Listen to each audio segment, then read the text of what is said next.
Malam itu, kabut turun tebal di desa Pagersari. Dingin terasa menggigit sampai ke tulang. Dari rumah panggung kayu di ujung desa, lampu minyak berkelip lemah, seolah menolak padam tapi juga tak berani terang. Di dalam rumah itu, Rani duduk bersimpuh di depan foto almarhum ibunya, Ibu Sulastri.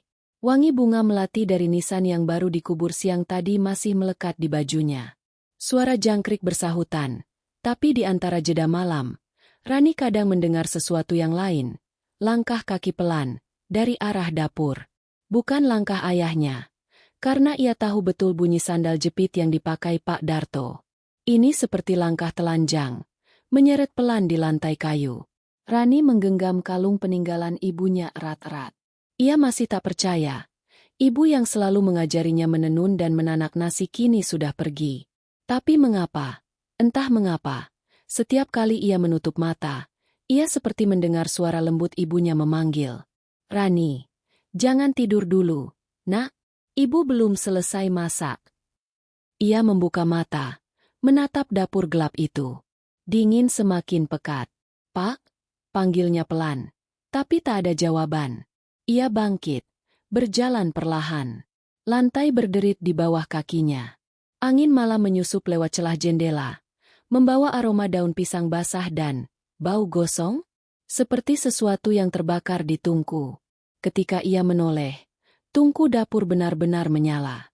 Api kecil, tapi cukup untuk memperlihatkan siluet seseorang berdiri di depannya. Rambut panjang, kebaya lusuh, tangan yang sibuk mengaduk panci. Bu! Rani nyaris tak percaya. Suaranya serak. Sosok itu berbalik perlahan. Wajahnya samar tertutup cahaya api. Senyum lembut terlukis di bibirnya. Kamu lapar, Rani? Ibu masak sayur lodeh kesukaanmu. Jantung Rani berdetak kencang. Itu suara ibunya. Suara yang sama. Gaya bicara yang sama. Bahkan gerak tangannya ketika mengaduk panci pun sama persis. Tapi bagaimana mungkin? Ia sendiri tadi ikut menutup tanah di makam ibunya. Ia menyaksikan tubuh itu kaku di kain kafan. Bu, ibu kan sudah. Sudah apa? Nak, jangan bilang hal yang tak baik. Ibu cuma capek. Sekarang sudah pulang. Seketika lampu minyak di ruang depan mati ditiup angin. Gelap. Rani ingin lari, tapi kakinya terasa berat. Seolah ada yang menahan dari bawah lantai. Dan di dalam panci yang diaduk, ibunya, itu, terdengar bunyi sesuatu yang keras terantuk logam. Klek-klek seperti sendok mengenai tulang. Sosok itu tersenyum. Wajahnya tak lagi ramah. Matanya kosong, tapi di sudut bibirnya meneteskan cairan hitam pekat. Menetes ke lantai. Makan dulu, Rani, biar ibu senang. Rani berteriak. Tapi suaranya tenggelam di pekat malam. Api di tungku menyala lebih besar, menyembur ke atas hingga menyinari seluruh ruangan. Dan pada cahaya itu, Rani melihat sesuatu yang membuat darahnya membeku. Wajah sosok itu setengah gosong, matanya bolong satu, dan kulit di pipinya meleleh seperti lilin. Rani terjatuh ke lantai, tubuhnya gemetar. Ia menutup mata, berdoa sekuat-kuatnya. Ketika ia buka lagi, tungku itu padam, ruangan kosong, dan hanya aroma melati bercampur hangus yang tersisa. Pagi harinya, Pak Darto menemukan Rani pingsan di dapur. Sementara panci di tungku berisi air hitam pekat dan sehelai rambut panjang melilit sendok. Sudah 3 hari berlalu sejak malam itu. Rani berusaha meyakinkan dirinya bahwa kejadian di dapur hanyalah mimpi, halusinasi dari rasa kehilangan yang belum ia terima. Tapi setiap kali ia masuk ke dapur, bayangan kobaran api itu selalu datang lagi, bersama dengan aroma melati hangus yang menusuk hidung. Pagi itu, kabut turun lebih tebal dari biasanya.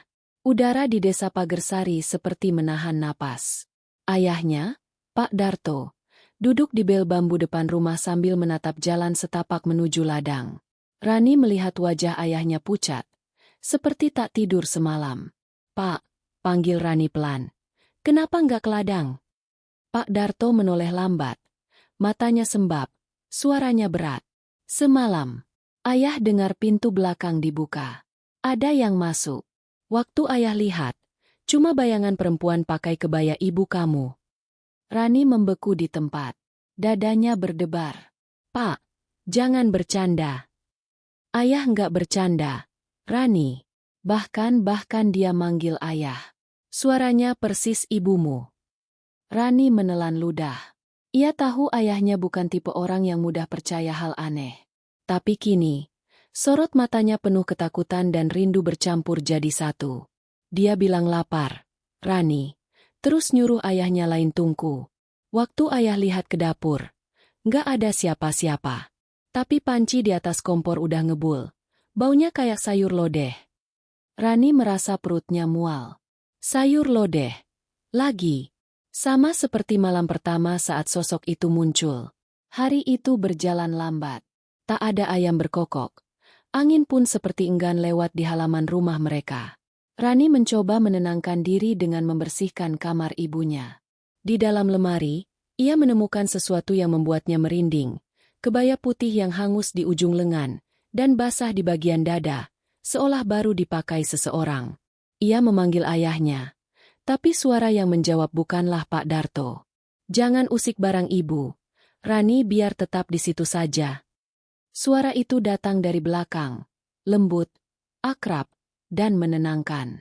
Rani berbalik pelan. Di depan pintu kamar, berdiri sosok perempuan berkebaya putih lusuh, rambut panjang tergerai. Cahaya matahari dari jendela menembus tubuhnya samar-samar, membuat kulitnya tampak pucat kekuningan. Ibu, bisik Rani. Sosok itu tersenyum, langkahnya ringan, tapi tak meninggalkan bayangan di lantai. Ia mendekati Rani, mengusap pipinya dengan lembut. Jangan sedih lagi, nak. Ibu cuma kangen kamu. Lihat, sekarang ibu sudah pulang. Nggak usah takut. Rani hampir ingin memeluk, tapi begitu kulit itu menyentuhnya, rasa dingin menggigit tulangnya. Dingin seperti air kuburan. Ia mundur satu langkah, napasnya memburu.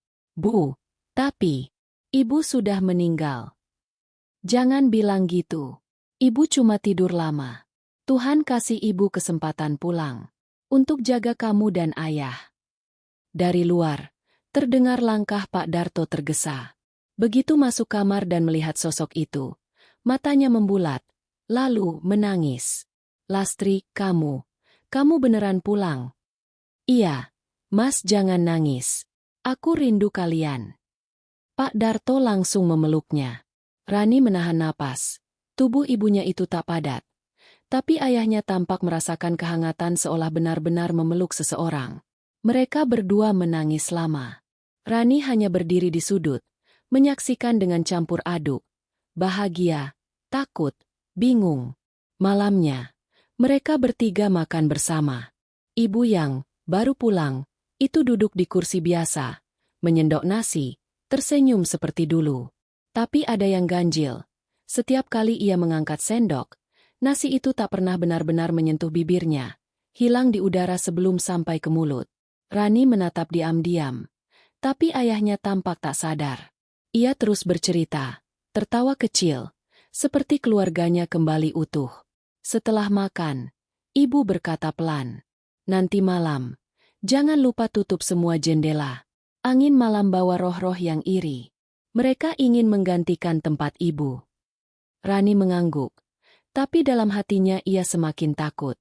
Ia melihat di tangan ibunya ada noda hitam, seperti bekas tanah basah, dan dari sela jari itu menetes air keruh ke lantai. Malam semakin larut. Ketika Rani hendak tidur, ia mendengar sesuatu dari kamar orang tuanya, suara lirih seperti bisikan. Ia mendekat ke pintu. Lastri, kamu masih dingin. Nggak apa-apa, Mas.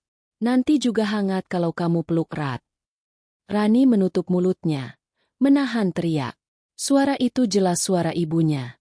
Tapi di sela kalimat lembut itu, ada bunyi lain, seperti sesuatu yang melata di dinding, mengelupas ket kayu. Pagi harinya, ayam-ayam di belakang rumah ditemukan mati semua. Mata mereka hitam, paruhnya penuh tanah. Pak Darto bilang mungkin karena ular sawah. Tapi Rani tahu, di antara jerami, ia melihat bekas jejak kaki perempuan, tanpa telapak jari, dan mengarah ke dapur. Sore itu, Lina, sahabat Rani, datang berkunjung. Ran, kamu pucat banget. Kamu sakit. Rani hanya menggeleng. Tapi Lina memperhatikan sesuatu di dalam rumah. Ran, siapa yang di dapur? Kok tadi aku lihat kayak ibumu? Rani menahan napas. Iya, ibu pulang. Lina mematung. Pulang. Rani menatapnya serius. Matanya berkaca-kaca. Aku nggak tahu, Lin. Tapi aku takut kalau yang pulang itu bukan ibu. Lina tak menjawab. Tapi di wajahnya tergambar jelas ketakutan. Malam itu, Rani berdoa lebih lama dari biasanya.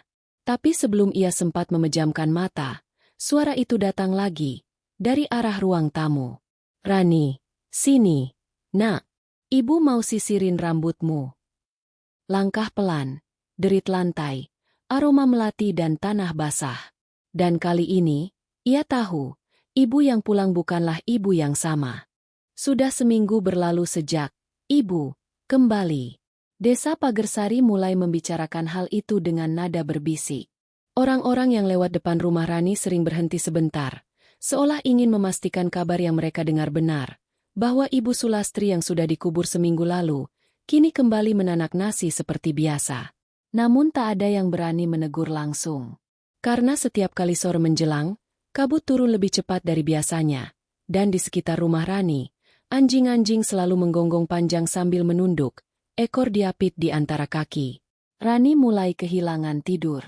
Ia merasa setiap malam, ibu, selalu bangun sebelum subuh. Suara langkah telanjang di lantai kayu, suara air dituang ke panci, lalu aroma masakan yang sama muncul, sayur lodeh dengan bau tanah basah. Yang membuatnya ngeri, setiap pagi, panci itu selalu kosong. Tak ada sisa masakan. Tapi dinding dapur penuh bercak tanah seperti ada yang menepuknya dengan tangan berlumpur. Suatu sore, Rani duduk di teras bersama Lina. Ran, kamu harus cerita yang jujur. Ibumu itu beneran hidup lagi. Rani menunduk. Suara kecil keluar di sela tangisnya. Aku nggak tahu. Lin, dia kayak ibu. Tapi juga bukan. Kadang lembut. Kadang dingin. Kadang dia diam lama di depan cermin. Kayak ngobrol sama bayangannya. Lina menatapnya takut-takut. Mungkin kamu harus cerita ke Mbah Wiryo. Dia tahu banyak soal hal-hal kayak gini. Mbah Wiryo, tetua desa, tinggal di ujung jalan yang menurun ke arah sungai. Ia dikenal suka membantu keluarga yang diganggu makhluk halus. Tapi ayah Rani, Pak Darto, menolak keras. Jangan ikut campur urusan orang tua, Rani, katanya. Ibumu butuh waktu buat pulih. Mbah Wiryo itu cuma suka nakut-nakutin orang biar dikasih sesajen. Namun di mata Rani, sang ayah pun berubah. Ia jadi murung, lebih sering duduk termenung di ruang tamu. Kadang berbicara sendiri, kadang tertawa lirih sambil memandangi sudut kosong rumah. Rani curiga, sosok ibu itu bukan hanya menipu dirinya, tapi juga mengikat ayahnya dengan sesuatu yang tak bisa dijelaskan.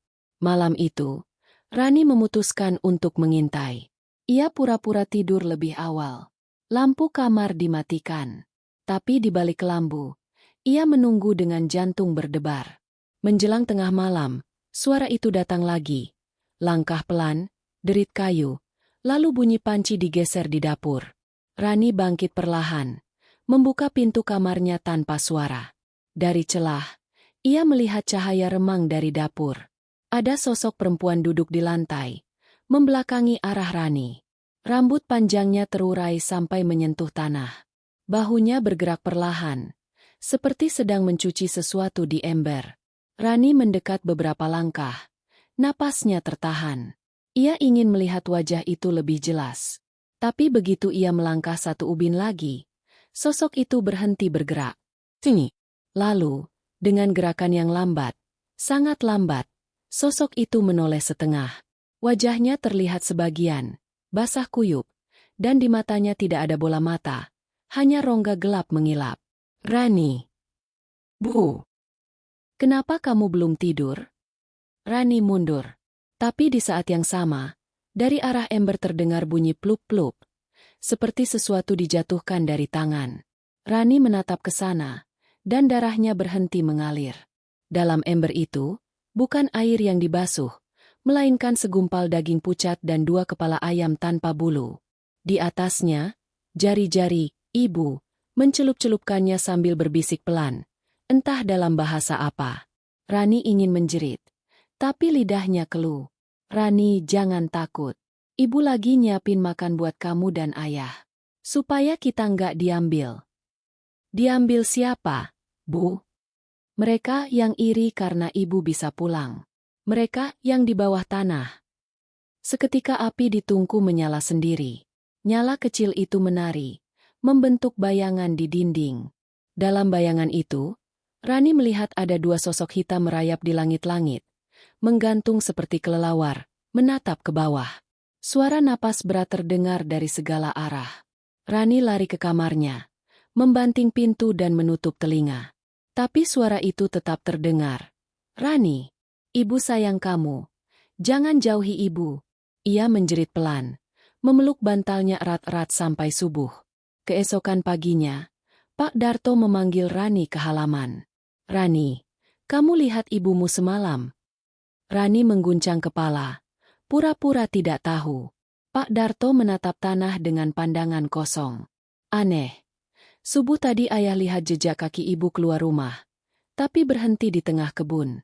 Di situ, ada bekas tanah yang kebuka, kayak liang kubur yang sempat diaduk. Mendengar itu, tubuh Rani langsung lemas.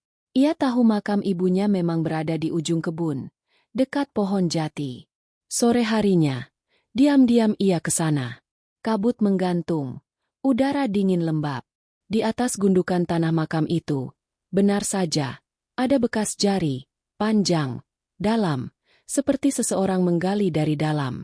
Dan di sana, ada sesuatu tergeletak. Sebuah kain kafan yang compang-camping, penuh tanah dan cairan hitam pekat, dengan sehelai rambut menempel di ujungnya. Rani mundur dengan tubuh gemetar, lalu berlari sekuat tenaga kembali ke rumah. Tapi begitu sampai di depan pintu, ia berhenti mendadak. Dari dalam rumah, terdengar suara ibunya bernyanyi pelan. Lagu Nina Bobo lama, yang dulu selalu ia dengar waktu kecil. Tapi kali ini suaranya serak, datar, dan di antara baitnya, terdengar bisikan lain. Tidurlah, anak manis. Jangan buka mata kalau kau lihat ibu tanpa wajah. Rani jatuh bersimpuh di depan pintu, menangis tanpa suara. Ia sadar, rumah yang dulu hangat kini telah menjadi tempat yang dihuni 2 dunia. Dan salah satunya ingin menahannya di sana, selamanya.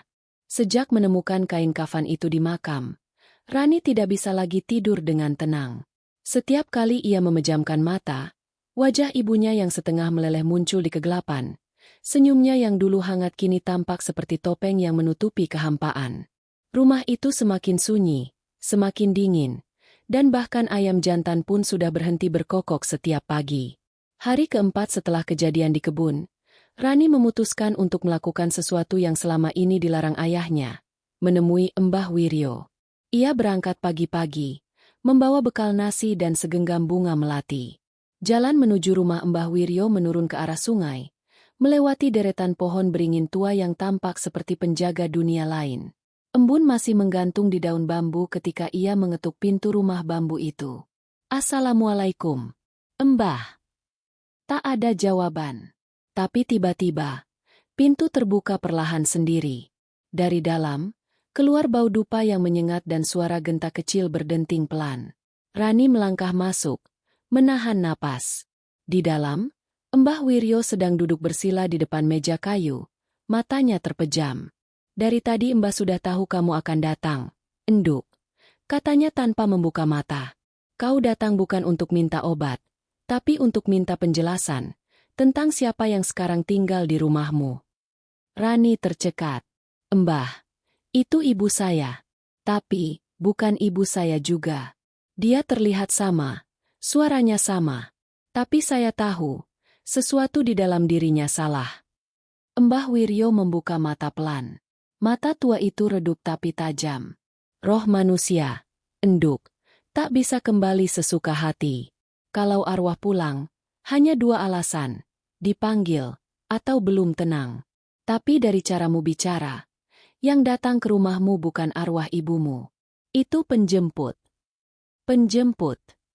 Ya, makhluk yang mencari bentuk dari kesedihan manusia. Ia meniru wajah orang yang paling dirindukan. Ia hidup dari rasa kehilangan, dari air mata, dari doa yang tak selesai diucapkan. Rani menunduk, menggigit bibir. Saya sempat berdoa semalaman, minta ibu dikasih kesempatan untuk pulang. Mbah Wiryo mengangguk pelan. Itulah pintunya. Enduk. Ia mendengar. Rani menitikkan air mata. Lalu sekarang harus bagaimana, Mbah? Pertama, jangan tatap dia di depan cermin.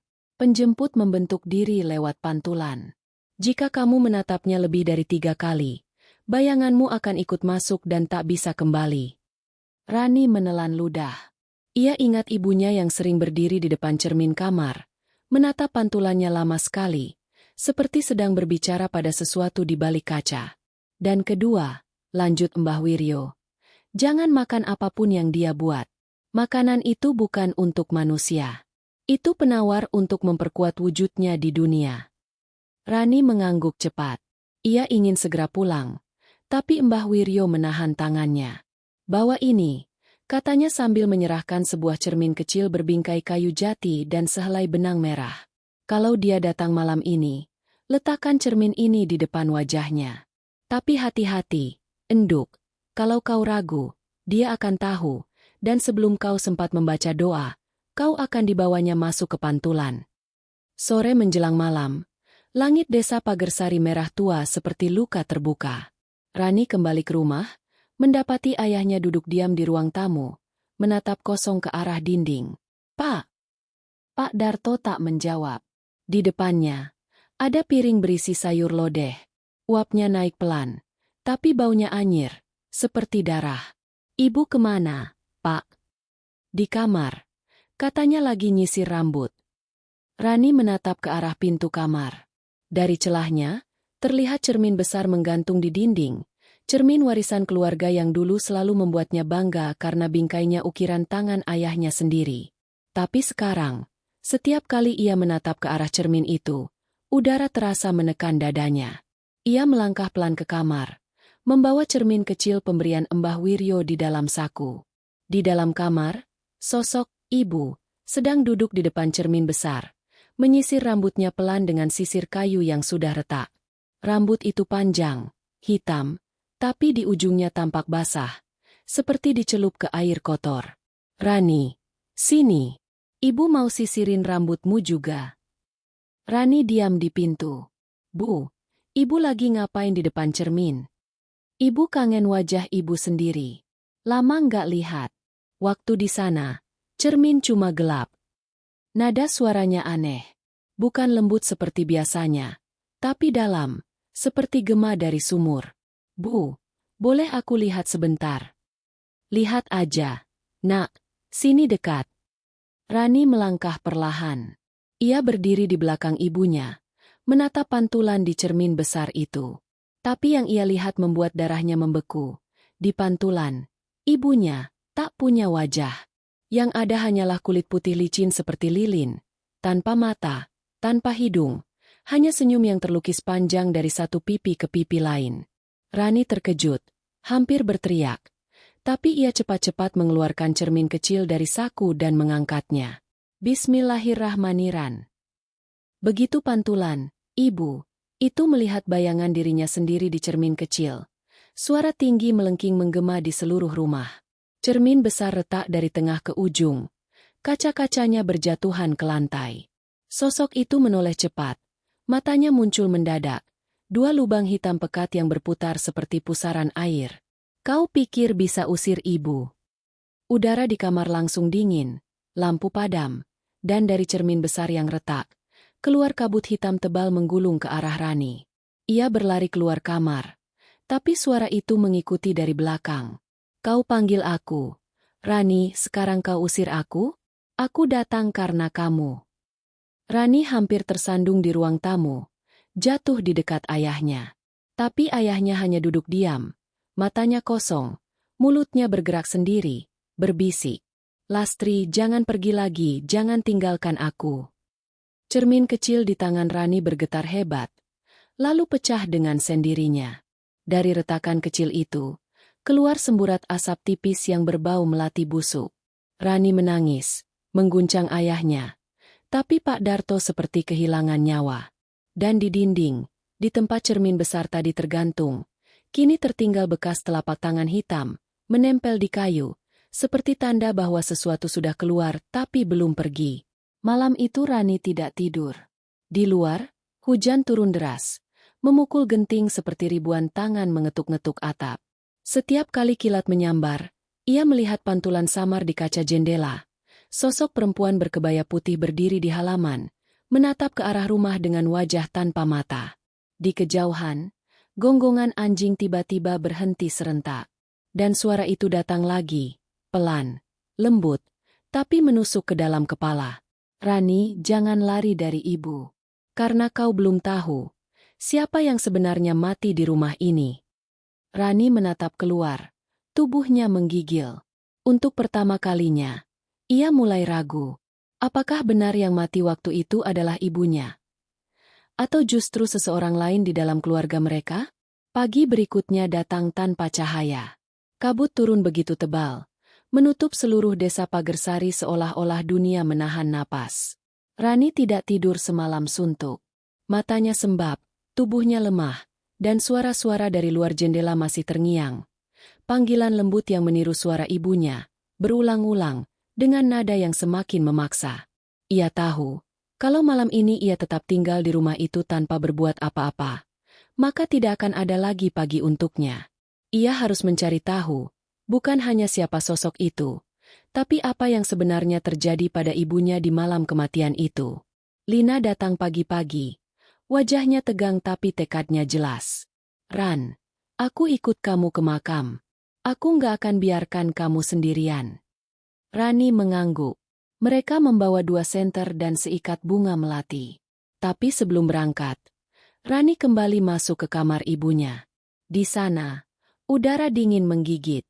Cermin besar di dinding masih retak, dan dari salah satu pecahannya, Rani melihat pantulan dirinya. Tapi pantulan itu tidak bergerak sama seperti dirinya. Ia cepat-cepat menutup pecahan kaca itu dengan kain putih. Lalu keluar rumah tanpa berpaling lagi. Perjalanan ke makam melewati jalan sempit di belakang kebun jati. Hujan semalam membuat tanah becek, dan setiap langkah seperti disertai suara gemericik air bercampur lumpur. Kabut menggantung di antara batang pohon, membuat suasana tampak seperti lorong panjang tanpa ujung. Ran, kata Lina. Aku masih nggak bisa percaya semua ini. Kamu yakin ibumu benar-benar? Bukan dia. Rani menatap lurus ke depan. Aku yakin. Aku lihat wajahnya sendiri di cermin. Lin. Dan dia tahu aku yang manggil dia balik. Kenapa kamu manggil? Karena aku nggak siap ditinggal. Karena aku bodoh. Mereka berhenti ketika sampai di area pemakaman keluarga. Di bawah pohon jati besar yang sudah ratusan tahun. Tanah di sana lembab, dipenuhi daun kering. Batu nisan Ibu Sulastri berdiri di ujung, tapi dari jauh saja sudah terlihat aneh. Gundukan tanahnya tidak rata, seperti baru digali. Ketika mereka mendekat, Rani tertegun. Kuburan itu terbuka separuh. Tanahnya terbelah, dan di dalamnya, kain kafan yang dulu ia lihat kini sudah hilang.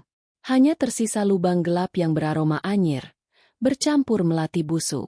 Ya Tuhan, bisik Lina. Ran, ini kayak baru dibuka semalam. Rani menatap tanah itu. Wajahnya pucat. Dia bilang gak mau diambil, berarti dia menggali sendiri. Di sekitar lubang itu, terlihat banyak jejak kaki. Kecil, halus, tapi tidak wajar. Tidak ada jari-jari kaki. Seperti bekas telapak datar yang hanya menempel di permukaan lumpur. Lina mundur 1 langkah. Kita harus lapor Pak RT atau Mbah Wiryo. Rani menggeleng. Belum. Aku harus lihat dulu sesuatu. Ia menuruni sisi kubur perlahan, menyorot senter ke bawah. Di dasar liang itu, ada sesuatu yang mengilap. Ia memungutnya, sebuah sisir kayu. Sisir yang sama seperti milik ibunya. Di salah satu sisinya, Ada ukiran nama, Sulastri. Tapi di belakangnya, ada sesuatu yang tergores samar-samar, seperti tulisan kuno. Dia yang dipanggil, akan mengambil. Begitu Rani membaca kalimat itu, tanah di sekitarnya bergetar pelan. Lina berteriak dari atas. "Ran, awas!" Tanah di pinggiran makam tiba-tiba ambrol, membuat Rani hampir jatuh ke dalam. Dari dalam lubang itu, muncul bau busuk menyengat, dan sekelebat bayangan putih melesat keluar, seperti kabut hidup. Rani terjatuh ke belakang. Kabut itu berhenti di udara, lalu membentuk wujud samar. Perempuan berkebaya, wajahnya tertutup kain kafan yang robek. Dari balik robekan itu keluar suara serak lirih. "Rani, jangan buang ibu lagi." Rani mundur merangkak. Tapi Lina cepat menarik tangannya. Menariknya menjauh dari kubur. Kabut itu mengikuti mereka beberapa langkah sebelum lenyap di antara pepohonan. Mereka berlari tanpa menoleh sampai ke tepi desa, di depan rumah Mbah Wiryo. Rani mengetuk pintu sekeras-kerasnya sampai suara sendinya terdengar. Pintu dibuka oleh Mbah Wiryo. Wajahnya tampak sudah tahu apa yang terjadi. "Kuburannya terbuka, Mbah," seru Lina. Mbah Wiryo menatap Rani lama, lalu menarik napas berat. "Berarti waktunya sudah dekat. Penjemput itu tidak lagi meniru ibumu, Enduk. Ia sedang mengambil alih seluruh ingatan tentang ibumu. Semakin lama kamu biarkan, semakin kamu lupa wajah aslinya. Yang tersisa cuma dia." Rani menatap Mbah Wiryo dengan panik. "Mbah, tolong saya. Apa yang harus saya lakukan?" "Besok malam bulan purnama. Itu satu-satunya waktu kau bisa memisahkan roh yang asli dengan penjemput. Tapi kau harus siap melihat kebenaran yang mungkin tidak ingin kau tahu." Lina memegangi tangan Rani. "Kita lakukan, Ran.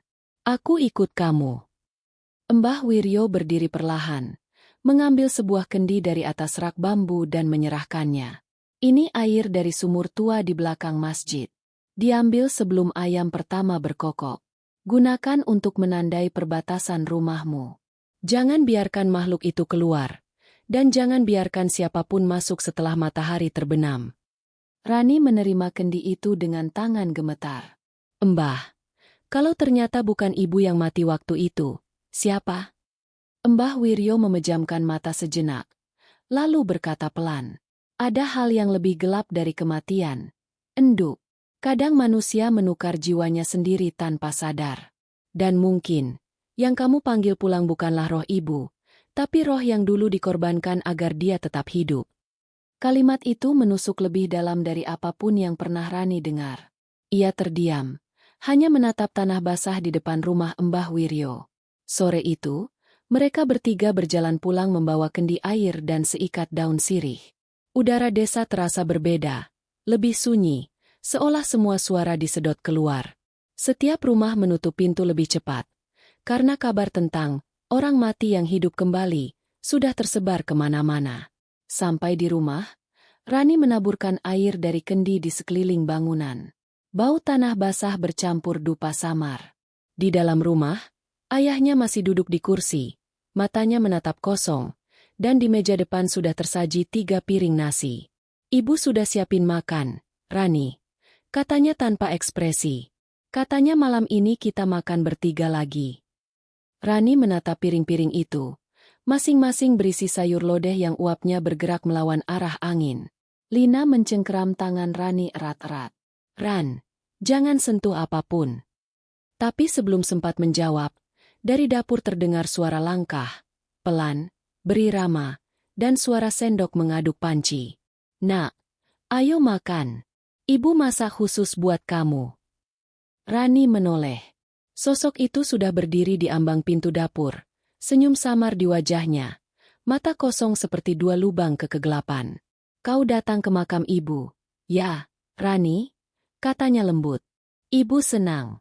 Tapi kenapa kau bawa sesuatu pulang dari sana?" Rani menatap tangan kanannya, masih menggenggam sisir kayu dari liang kubur. Senyum di wajah sosok itu melengkung lebih lebar. "Sisir itu bukan milikmu lagi, Nak. Itu milik ibu, yang masih di bawah tanah." Lampu minyak tiba-tiba padam, dan aroma melati hangus memenuhi seluruh rumah. Malam mulai datang.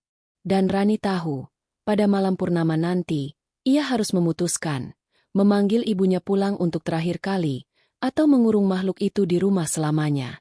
Tapi sebelum itu, ia harus tahu satu hal, siapa yang dikorbankan agar ibunya bisa kembali hidup.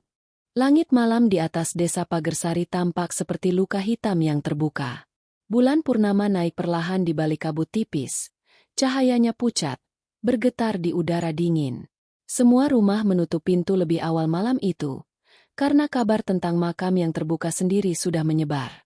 Hanya rumah keluarga Sulastri yang tetap menyala redup, menunggu sesuatu yang tak boleh datang. Di ruang tengah, Rani duduk bersila di lantai bersama Lina dan Mbah Wiryo. Di hadapan mereka terbentang lingkaran dari daun sirih dan garam, sementara kendi air dari sumur tua diletakkan di tengah. Dupa menyala di 4 sudut ruangan. Asapnya membentuk garis-garis tipis yang menari di udara seperti jemari roh. Mbah Wiryo menatap api dupa itu dalam-dalam sebelum bicara. Dengarkan baik-baik. Rani, malam ini roh dunia bawah bisa menyeberang dengan bebas. Kalau kau ingin tahu kebenaran, maka kau harus siap menerima bentuknya. Bahkan kalau itu bukan wajah yang kau cintai. Rani mengangguk. Wajahnya pucat tapi tegas. Aku siap, Mbah. Suara jangkrik berhenti seketika, seolah seluruh alam menahan napas. Di luar, angin berhembus pelan, membawa aroma melati bercampur tanah basah. Lina menggenggam tangan Rani erat-erat. Kalau ada yang aneh, aku tarik kamu keluar dari lingkaran ini, paham? Rani menatapnya sebentar dan mengangguk lagi. Tapi di hatinya, ia tahu, begitu ritual dimulai, tidak ada jalan keluar tanpa membayar harga. Mbah Wiryo mulai membacakan doa dalam bahasa Jawa kuno. Suaranya berat, mengalun seperti gema dari dalam gua. Setiap bait diucapkan perlahan, penuh makna, dan setiap suku katanya seperti memanggil sesuatu dari tempat yang jauh. Air dalam kendi bergetar. Dupa tiba-tiba padam satu persatu tanpa angin. Dari dapur terdengar langkah kaki, pelan tapi pasti, seperti seseorang berjalan di atas tanah basah. Nak, ibu datang. Ibu pulang. Suara itu lembut, tapi ada gema aneh di baliknya, seperti 2 suara berbicara bersamaan. Rani menggigit bibirnya, menatap ke arah bayangan yang perlahan muncul dari kegelapan dapur. Sosok perempuan berkebaya putih itu keluar. Wajahnya kini terlihat jelas di bawah sinar bulan yang menembus jendela. Tapi bukan wajah Ibu Sulastri yang Rani ingat. Kulitnya pucat seperti lilin, bibirnya membiru, dan di lehernya terlihat bekas hitam melingkar. Matanya kosong, dan di bola matanya ada bayangan diri Rani, kecil dan bergetar, seperti terpantul dari air yang kotor. Ibu. Suara Rani bergetar. Siapa yang kubawa pulang malam itu? Perempuan itu tersenyum. Tapi senyum itu terlalu lebar. Seperti wajahnya dilipat paksa. Kau memanggil ibu yang kau inginkan, bukan ibu yang sebenarnya. Lalu siapa kau? Aku. Bagian dari doa yang kau ucapkan dengan air mata. Aku yang datang saat kau berteriak minta ibu pulang. Rani menatap Mbah Wiryo. Tapi lelaki tua itu tetap membaca mantra. Keringat dingin menetes dari pelipisnya. Lingkaran garam di lantai mulai berasap. Dan air di kendi berubah warna menjadi keruh seperti darah encer. Tiba-tiba, suara lain muncul dari langit-langit. Suara yang serak, teredam, tapi jelas. Rani, jangan percaya dia, aku di sini. Rani mendongak. Dari celah papan langit-langit, sesuatu bergerak. Sebuah tangan kurus, berkulit coklat seperti tangan ibunya yang dulu, menjulur keluar perlahan. Dari sela jari-jari itu menetes air tanah dan bunga melati busuk. Lina berteriak kecil. Tapi Rani tetap terpaku. Ibu. Ya, nak. Ibu di sini. Dia mengambil tempat ibu. Jangan biarkan dia keluar dari lingkaran itu. Sosok perempuan di dalam lingkaran menatap ke atas. Lalu tertawa pelan. Suaranya menggema sampai ke dinding. Jadi kau masih bisa bicara dari bawah sana, ya? Ia menoleh ke arah Rani lagi, senyum menipis. Nak, Kalau kau percaya suara di langit-langit itu ibumu, kenapa dia tidak turun menemui kamu? Suara dari atas menjawab lemah. Karena aku dikurung oleh janjimu sendiri, Rani. Kau yang menutup jalan pulang ibu. Rani memejamkan mata. Air matanya menetes. Ia ingat malam ketika ibunya meninggal. Ia memeluk tubuh ibunya sambil menangis, berulang-ulang memohon agar ibu jangan pergi, jangan tinggalkan Rani sendirian. Saat itu, ia membaca doa seadanya yang ia hafal dari buku tua peninggalan nenek. Ia tak tahu, doa itu bukan doa untuk keselamatan, tapi doa pemanggilan. Mbah Wiryo menatap Rani dengan serius. Enduk, sekarang kau harus memilih. Kalau kau ingin mengembalikan roh ibumu ke tempatnya, pecahkan kendi itu di tanah. Tapi kalau kau ingin mempertahankan yang berdiri di hadapanmu, diamlah, dan dia akan tetap bersamamu selamanya. Rani menatap dua sosok itu. Yang satu di depan, indah tapi kosong. Yang satu di atas, tersembunyi tapi nyata. Dunia di sekitarnya bergetar. Dinding rumah seperti bernapas. Nak, suara lembut dari depan. Kalau kau pecahkan kendi itu, ibu akan pergi lagi. Sendiri. Di tempat yang gelap. Kau tega. Rani, suara serak dari langit-langit. Kalau kau biarkan dia, kau akan ikut terkunci bersamanya. Kau akan jadi miliknya. Air mata Rani jatuh ke lantai, mengenai lingkaran garam yang mulai meleleh. Ia menggenggam kendi itu dengan kedua tangan. Tubuhnya gemetar hebat. Kalau benar kau ibu, bisiknya pelan. Jawab pertanyaan ini. Siapa yang selalu nyisir rambutku tiap malam sebelum tidur? Sosok di depan terdiam sebentar. Senyumnya masih ada, tapi matanya berkedut aneh. Ibu, selalu nyisir kamu pakai sisir kayu kesayangan ibu. Rani menatapnya tajam. Sisir yang patah di gigi keempat karena kamu marah waktu aku minta potong poni. Sosok itu tersenyum lagi, tapi kali ini dengan mata kosong, lalu tertawa kecil. Rani kecil memang bandel. Rani mengangkat kendi itu tinggi-tinggi. Ibu asli nggak pernah marah. Ibu cuma nangis waktu aku potong rambut sendiri. Dengan teriakan yang keluar dari seluruh perasaannya, Rani membanting kendi itu ke tanah. Air di dalamnya tumpah, bercampur garam dan darah yang keluar entah dari mana. Cahaya putih menyilaukan memenuhi ruangan. Suara jeritan panjang menggema, bukan suara manusia, melainkan seperti angin yang menjerit dari dalam bumi. Sosok perempuan di depan tubuhnya memudar. Kulitnya meleleh menjadi kabut hitam yang berputar-putar sebelum tersedot ke dalam tanah. Dari langit-langit, tangan itu menjulur lebih jauh, seolah hendak meraih Rani. Tapi sebelum sempat disentuh, cahaya purnama menembus atap rumah, menyinari mereka. Semua berhenti. Tinggi. Beberapa menit kemudian, Rani sadar dirinya sudah berada di pangkuan Lina. Rumah hancur sebagian, dupa padam, dan tanah di sekeliling mereka basah seperti habis hujan. Mbah Wiryo duduk di pojok ruangan, napasnya terengah, wajahnya tampak jauh lebih tua dari sebelumnya. Sudah selesai, Enduk, katanya pelan. Yang palsu sudah pergi, tapi yang asli masih terjebak. Kau harus menolongnya keluar dari tempat di mana arwahnya dikurung. Rani menatap langit-langit rumahnya. Di sana, papan kayu retak, dan dari celahnya meneteskan air yang berbau melati. Ibu masih di sana, katanya lirih. Aku dengar napasnya. Lina memegangi bahunya. Ran, jangan. Sudah cukup untuk malam ini. Rani menatap sahabatnya dengan mata yang mulai memerah. Belum cukup. Kalau aku berhenti sekarang, aku cuma membunuhnya 2 kali. Di luar, angin berhenti. Bulan purnama kini tampak utuh, menyoroti rumah mereka yang tinggal separuh. Dan dari atas, samar-samar, terdengar suara berbisik. Rani, tolong ibu keluar. Malam itu belum berakhir. Karena untuk menjemput arwah yang asli, Rani harus turun ke tempat di mana dunia orang hidup dan orang mati bertemu, ke sumur tua di belakang masjid, tempat asal air yang memisahkan mereka. Dan di sanalah, rahasia terakhir tentang siapa sebenarnya Ibu Sulastri akan menunggu. Subuh belum juga datang ketika Rani berdiri di depan sumur tua di belakang masjid. Kabut menebal, menelan seluruh halaman dalam keheningan yang menekan dada. Di langit, bulan purnama sudah mulai redup, tapi cahayanya masih cukup untuk memperlihatkan bentuk sumur batu yang dilapisi lumut, tua, dan seolah hidup. Air di dalamnya gelap, begitu hitam hingga tidak memantulkan apapun. Lina berdiri di belakangnya, memeluk jaket erat-erat.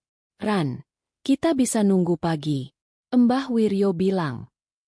"Kalau aku tunggu pagi," potong Rani, suaranya datar tapi dalam. "Ibu akan hilang lagi." "Aku dengar suaranya semalam. Lin." Dia minta tolong. Lina terdiam. Ia tahu, apapun yang ada di kepala Rani sekarang bukan sekadar tekad. Itu obsesi yang tumbuh dari rasa bersalah yang terlalu lama. Dari arah jalan kecil di belakang mereka, terdengar langkah pelan. Mbah Wiryo muncul, mengenakan surjan hitam dan membawa lentera. Wajahnya tampak murung, lebih kusut dari biasanya. "Aku tahu kalian bakal kesini," katanya tanpa menatap mereka. "Kau pikir aku biarkan kau turun sendirian, enduk?" Rani menatapnya dengan campuran lega dan cemas. "Mbah, di bawah sana ada ibu, kan?" Mbah Wiryo menatap ke dalam sumur yang tenang. "Ada sesuatu di sana. Entah itu ibumu, atau yang berpura-pura jadi dia. Tapi satu hal pasti, sumur ini bukan lagi jalan air, melainkan pintu antara dunia. Dulu, sebelum masjid dibangun, tempat ini adalah pusat ritual penukar roh." Lina memucat. "Penukar roh?" "Ya," jawab Mbah Wiryo lirih. "Dulu ada orang yang menukar jiwanya agar orang lain bisa hidup lebih lama. Itu dilarang, tapi di masa paceklik banyak yang nekat. Dan kadang, roh yang ditukar tidak mau pergi. Mereka bertahan di antara." Rani menelan ludah. "Jadi ibu." "Bisa jadi ibumu bukan korban," potong Mbah Wiryo pelan. "Bisa jadi, beliau yang dulu menukar jiwanya agar kau tetap hidup." Kata-kata itu membuat dunia berhenti berputar. Rani tertegun. Gambar-gambar masa kecilnya berkelebat. Saat ia sakit keras di usia 6 tahun, ketika ibunya berdoa setiap malam sambil membawa kendi yang sama seperti yang dipakai dalam ritual kemarin. Ia sembuh tanpa penjelasan dokter. Semua orang menyebut itu mukjizat. Tapi kini, ia mulai paham, bukan mukjizat, melainkan tukar nyawa. Air matanya jatuh tanpa suara. "Jadi selama ini aku hidup dari jiwa ibu." Mbah Wiryo menunduk. "Kalau kau mau menebusnya, kau harus turun. Tapi ingat, apapun yang kau temui di bawah sana belum tentu ingin kau temui. Ada harga untuk membuka pintu antara." Tanpa banyak bicara lagi, Rani menyalakan lentera dan mulai menuruni tangga batu di sisi dalam sumur. Lina memegang bahunya. Ragu tapi tak ingin melepaskan. "Mau kemana kamu?" "Aku ikut," katanya. "Jangan," kata Mbah Wiryo. "Satu nyawa saja yang boleh turun. Dua akan membuat sumur ini menutup selamanya." Lina menggigit bibir. Tapi ia tahu tidak ada gunanya memaksa. Ia menatap sahabatnya lama. "Kalau kamu nggak balik dalam sejam, aku teriak ke desa. Aku bakar dupa di semua penjuru." Rani hanya tersenyum samar. "Kalau aku nggak balik, jangan panggil aku lagi. Biarkan ibu tenang." Dengan itu, ia mulai menuruni tangga. Udara di dalam sumur lembab dan beraroma logam. Setiap langkah menurunkannya ke tempat yang semakin dingin, dan suara gemericik air berubah menjadi bisikan samar-samar, seolah dinding batu itu menyimpan suara manusia yang pernah berdoa di sana. "Kembalikan yang bukan milikmu." Air ini tahu siapa yang menipu. Rani menggigil, tapi terus melangkah. Cahaya lentera menyorot sesuatu di dasar sumur. Permukaan air yang tenang, tapi di bawahnya tampak wajah manusia. Bukan pantulan dirinya, tapi wajah perempuan lain yang mirip Ibu Sulastri, dengan mata terbuka dan senyum lemah. "Ibu." Rani berlutut, menatap wajah itu.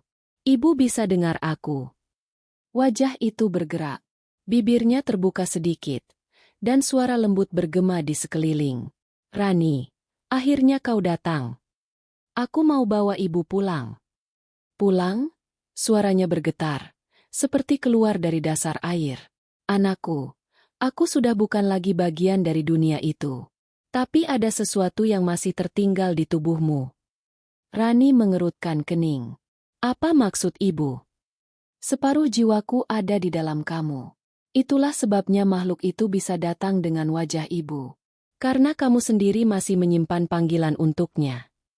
Air di sekelilingnya mulai berputar pelan, menciptakan pusaran halus.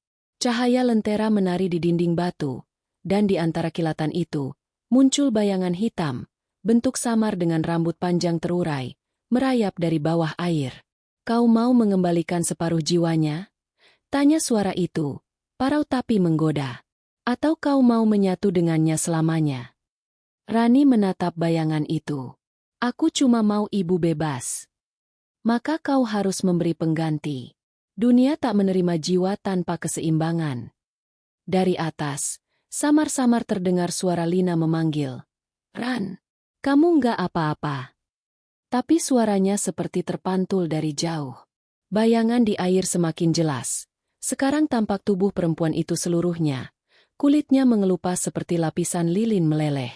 Ia tersenyum, menatap Rani dengan mata yang sama seperti ibunya. Kau tahu, dulu ibumu tidak menukar jiwa dengan orang asing. Ia menukar dengan bayangan dirinya sendiri, bagian gelapnya, yang haus hidup. Dan bayangan itulah yang kau panggil pulang malam itu. Rani mundur setapak. Ngeri. Jadi makhluk itu adalah sisi ibumu yang tidak pernah diakui. Yang ia buang agar bisa jadi ibu yang baik bagimu. Tapi kau memanggilnya lagi dengan doa yang salah. Sekarang, dia bebas. Dan ibumu terperangkap di dalam aku. Air di bawahnya bergolak. Dua wajah kini muncul. Satu seperti ibunya, lembut dan sedih. Satu lagi hitam, berlumur lumpur, tersenyum bengkok. Mereka saling bertumpuk seperti cermin yang retak. Kembalikan yang bukan milikmu, Rani, bisik wajah ibunya. Ambilkan aku cahaya dari atas. Lentera itu, jatuhkan ke dalam air. Rani memandang lentera di tangannya. Nyala apinya bergetar lemah, hampir padam. Ia tahu kalau ia jatuhkan, ia tak akan punya cahaya untuk kembali naik. Tapi kalau tidak, wajah ibunya akan tenggelam selamanya di dalam kegelapan itu. Baik, ibu, bisiknya. Ia melepaskan lentera itu. Api menyentuh permukaan air, lalu padam dengan suara mendesis pelan. Dalam kegelapan mutlak, ia melihat cahaya baru muncul, bukan dari lentera, melainkan dari dalam air. Terang, putih, menembus seluruh dinding batu. Dua wajah itu berpisah. Yang satu tenggelam ke bawah, terseret arus hitam, berteriak panjang dan melengking. Yang satu lagi naik perlahan, menatap Rani dengan senyum terakhir. Terima kasih, Nak. Sekarang ibu bisa pulang yang sebenarnya. Sebelum Rani sempat menjawab, air sumur melonjak seperti ombak, menelan tubuhnya hingga tak terasa lagi dasar di bawah kakinya. Ketika ia sadar, ia sudah terbaring di tepi sumur.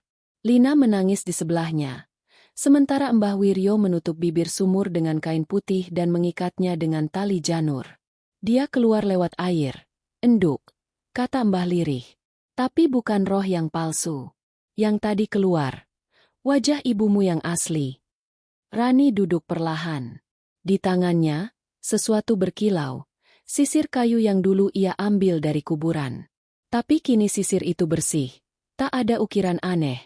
Hanya tertulis satu kata kecil di belakangnya. Maaf. Ia menatap langit. Bulan sudah separuh tenggelam. Tapi udara terasa ringan. Untuk pertama kalinya sejak kematian ibunya, tidak ada suara melati, tidak ada langkah di dapur. Hanya sunyi. Sunyi yang tenang. Namun saat mereka berjalan pulang, di ujung jalan desa, Rani berhenti sejenak. Ia menatap bayangan dirinya di genangan air. Dan di sana, untuk sepersekian detik, bayangan itu tersenyum sendiri. Malam di desa Pagersari akhirnya terasa tenang, terlalu tenang. Sejak kejadian di sumur tua itu, kabut tak lagi turun di malam hari, suara melati lenyap, dan tak ada lagi langkah-langkah aneh dari arah dapur. Tapi bagi Rani, Ketenangan itu terasa seperti keheningan yang menunggu sesuatu. Ia pulang dengan tubuh lemah dan mata sayu, sementara Lina dan Mbah Wiryo tetap di sisinya selama 3 hari penuh. Rumah itu kini disucikan dengan dupa dan air garam. Mbah Wiryo menggantungkan kain putih di setiap jendela, menutup semua cermin, dan melarang siapapun keluar setelah senja. Tapi tetap saja, ada sesuatu yang berubah. Entah di mana tepatnya.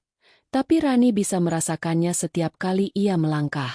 Hari ketiga setelah ritual, pagi datang dengan sinar yang aneh, keemasan tapi dingin.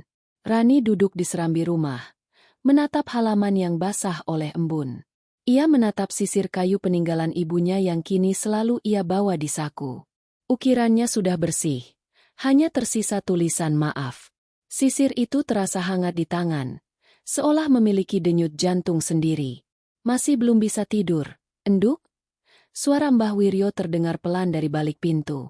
Rani menggeleng. Setiap aku merem, aku ngerasa kayak ada yang duduk di ujung ranjang. Mbah, kadang aku dengar napas. Kayak napas aku sendiri. Mbah Wiryo mendekat, menatap wajah Rani dalam. Apa kau yakin itu bukan bayanganmu sendiri? Rani menatap ke bawah. Bayangan gak bisa bernafas. Mbah. Mbah Wiryo menghela napas berat. Yang kau bawa pulang dari sumur itu bukan hanya sisir. Enduk. Di dunia roh, setiap benda yang menyentuh air pemisah bisa menyimpan jejak. Jejak. Ya. Bagian kecil dari yang pergi. Bisa menempel pada yang hidup. Rani menatap sisir itu lagi. Untuk sesaat, ia yakin sisir itu bergetar halus di tangannya. Sore harinya, Lina datang membawa makanan. Ia mencoba bersikap ceria, tapi matanya selalu mengawasi Rani dengan khawatir. Kamu kelihatan pucat banget, Ran. Udah makan? Udah. Tapi rasanya aneh. Aneh gimana? Kayak semua makanan sekarang gak punya rasa. Mereka makan di ruang tengah. Udara di rumah itu terasa berat, meskipun semua jendela terbuka. Saat Lina sedang bercerita tentang pasar yang kembali ramai, Rani tiba-tiba berhenti mengunyah. Matanya menatap kosong ke arah cermin di seberang ruangan, cermin besar yang sebelumnya sudah ditutup kain putih. Kini kain itu terlepas sebagian. Dalam pantulan cermin itu, Lina hanya melihat dirinya dan Rani. Tapi Rani melihat 3 orang. Ada sosok lain di belakangnya. Samar, tinggi, rambutnya panjang menutupi wajah, berdiri tegak di sudut ruangan. Lina, bisik Rani. Apa? Jangan gerak. Lina menoleh refleks, dan saat ia menatap ke arah yang sama, tak ada apa-apa di sana. Hanya kursi kosong dan bayangan tirai yang bergoyang. Ran, nggak ada siapa-siapa. Tapi Rani tetap menatap ke cermin, dan dalam pantulan itu, sosok di belakangnya tersenyum. Tangan Rani gemetar. Ia berlari ke arah cermin dan menarik kain penutupnya sepenuhnya. Namun saat cermin terbuka penuh, pantulannya bukan lagi ruang tamu rumah itu.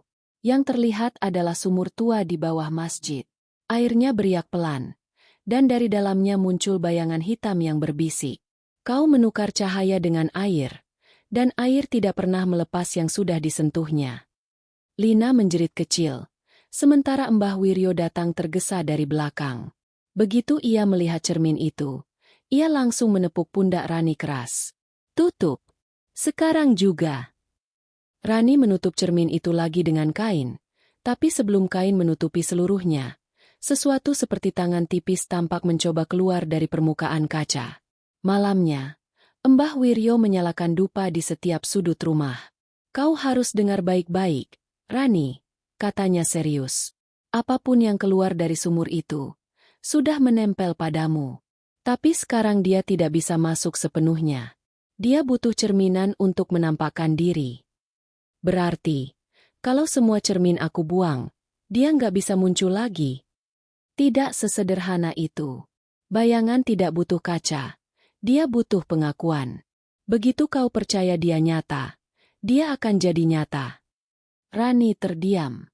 Ia ingat rasa dingin di ujung kakinya tiap malam. Ingat suara napas di kamar, dan refleksi samar yang kadang mengikuti gerakannya tapi terlambat sepersekian detik. Mungkin dia memang sudah mempercayainya. Malam itu hujan turun deras. Lina sudah pulang, dan hanya Rani serta ayahnya yang tertidur di rumah itu. Petir sesekali menyambar, menerangi ruangan sesaat. Di sela cahaya itu, Rani melihat bayangan dirinya di dinding kamar bergerak, meski ia tak bergerak sedikit pun. Bayangan itu duduk, lalu berdiri, lalu menatapnya. Tubuh Rani membeku. Bayangan itu tersenyum samar, lalu perlahan mendekat ke tempat tidurnya. Langkah demi langkah tanpa suara. Rani. Suara itu pelan, serak, tapi jelas. Aku nggak bisa kembali. Dunia bawah menutup jalannya. Jadi aku ikut kamu saja, ya. Rani menahan napas. Air mata mengalir tanpa sadar. Kau siapa? Aku bagian dari ibu yang kau selamatkan. Bagian yang ditinggalkan di air. Kalau kau menolak aku, kau akan kehilangan bagian dari dirimu juga. Bayangan itu berhenti tepat di tepi tempat tidur, lalu membungkuk. Dari matanya keluar air hitam menetes ke lantai. Kau tahu kenapa makanan tak lagi punya rasa? Karena aku yang merasakannya sekarang.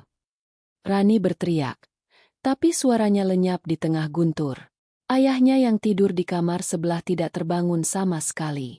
Bayangan itu kemudian mundur pelan, menempel kembali ke dinding, lalu lenyap bersamaan dengan kilat berikutnya. Rani menatap sekeliling kamar dengan napas terengah. Tapi kini semuanya normal. Normal, kecuali satu hal. Bayangannya sendiri hilang. Pagi berikutnya, Rani berjalan di luar rumah, menatap tanah basah di bawah matahari. Setiap benda di sekelilingnya punya bayangan. Pohon, pagar, bahkan kucing yang melintas. Tapi dirinya, tidak ada. Tidak ada bentuk hitam yang mengikuti langkahnya. Lina datang tergesa. Wajahnya cemas. Ran, aku mimpi aneh semalam. Aku lihat kamu berdiri di depan sumur sambil nyisir rambut. Tapi, rambutmu panjang banget, sampai ke tanah. Rani tersenyum lemah. Itu bukan aku. Lina menatapnya heran. Maksud kamu?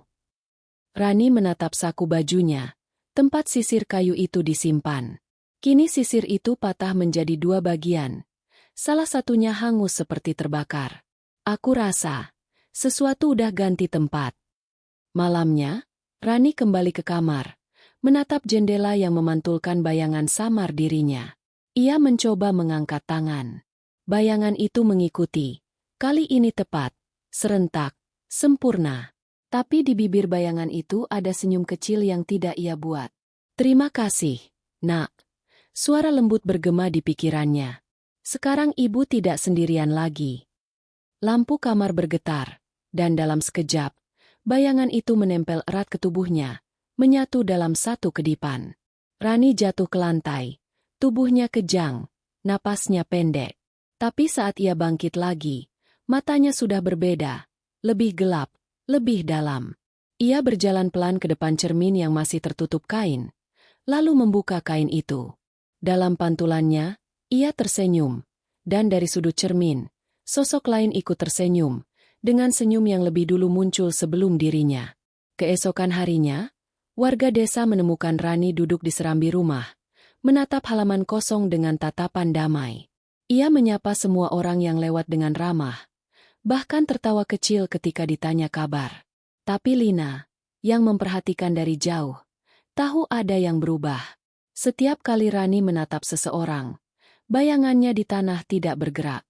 Dan setiap malam, dari dalam rumahnya, terdengar dua suara perempuan berbicara bersamaan. Satu lembut seperti Ibu Sulastri, satu berat seperti gema air dari dasar sumur. Jangan tertipu. Bisik suara itu dari dalam rumah setiap lewat tengah malam. Dia bukan ibu. Tapi sekarang, dia juga bukan Rani. Angin malam kembali membawa bau melati.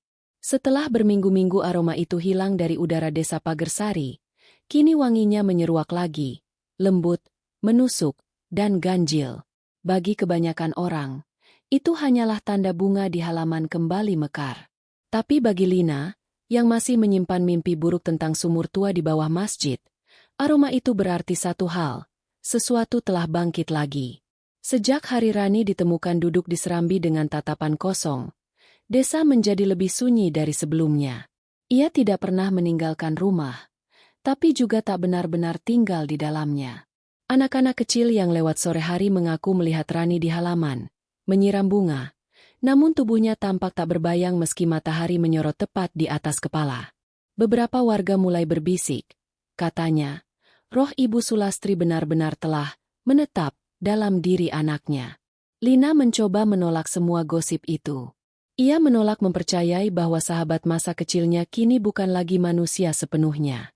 Namun malam demi malam, rasa ragu berubah jadi ketakutan yang menekan dada. Suatu malam, sekitar pukul 12, Lina mendengar ketukan di jendela kamarnya. 3 kali.